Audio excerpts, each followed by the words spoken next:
امریکا افغانستان ته 125 میلیونه ډالر د بشر دوستانه مرستو په موخه ورکوي. په کابل کې د امریکا د سفارت له لوري په خپره شوې خبرپاڼه کې راغلي چې له کورنیو بې ځایه شویو سیلاب او طبیعي پیښو ځپلو بیرته ګرځېدلو او اړمنو افغانانو سره د مرستې په موخه یې 125 میلیونه ډالر ورکړي دي.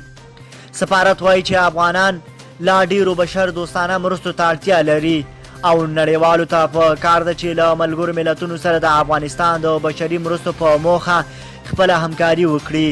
په خبرپاڼه کې راځي چې امریکا د افغانانو د ژوند ښه کولو په موخه خپله همکاریو ته ادامه ورکوي. سرچینه کاږي چې امریکا تر دې وړاندې هم میلیونونه ډالره له افغانستان سره پر بشر دوستانه مرستو لګولي دي.